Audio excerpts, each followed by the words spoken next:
In the dawn of our ancestors' time, when the world was young and magic still danced in the shadows, there lived a tribe blessed by the gift of fire. Karu, their wise leader, had tamed the flames, and with this newfound power, his people grew strong. Their bonds tightened like vines around an ancient tree. Whispers turned to wails as they huddled in the cold, their eyes fixed on the sky. For in their hearts a terrible truth took root. The moon, that pale orb they had long admired, was no benevolent watcher. Their hearts beating a rhythm of determination. They climbed mountains that scraped the heavens, how it painted the world in silver and shadow. They marked its passage across the star-studded canvas of night, and in its rhythm, they found a pattern as old as time itself. The sky blinked for the first time, and the hunter's eyes were opened to a new way of seeing, crossed valleys deep as sorrow, always with their eyes fixed on their celestial prey. They returned to their tribe. In place of terror, a new reverence grew. They began to mark the moon's phases to celebrate its comings and goings. From the ashes of their extinguished fires rose something far more precious. The first primitive moon calendar, a tool to measure the very fabric of time itself. In every fear, a seed of wisdom. And in the vast, star-strewn tapestry of the night sky, there's a story waiting to be read by those brave enough to look up and wonder. No longer did they carry spears of war, but scrolls of knowledge.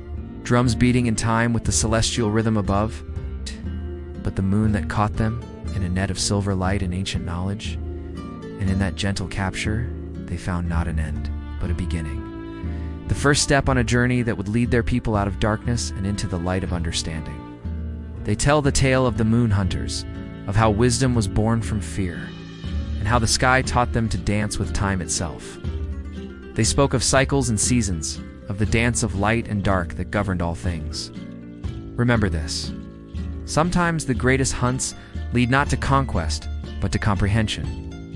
And in the face of the unknown, it is not our weapons that save us, but our willingness to learn, to grow, to see the world with new eyes. It was a living thing, a spirit of hunger that fed on their precious flame, their spirits burning bright as the hearths that warmed their nights. But fate, ever the trickster, had other plans. On a night when the moon hung full and heavy in the sky, a wind arose from the depths of the earth.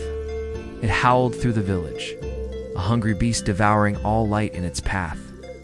The fires, once proud and fierce, flickered and died. They spoke in hushed tones, their words carried away by the relentless wind.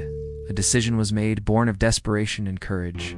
A group of hunters, the bravest among them, would be chosen for a quest unlike any other. They would hunt the moon itself to save their people from eternal darkness, leaving only darkness and the ghostly glow of the moon above. Fear spread through the tribe like frost on autumn leaves, and slowly, like a flower unfurling its petals to the sun, understanding began to bloom in their minds. The moon, they realized, was not their enemy. It was not a beast to be slain, but a dancer, graceful and eternal.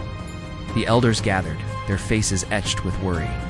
As dawn broke, painting the sky in hues of hope, the chosen ones set forth.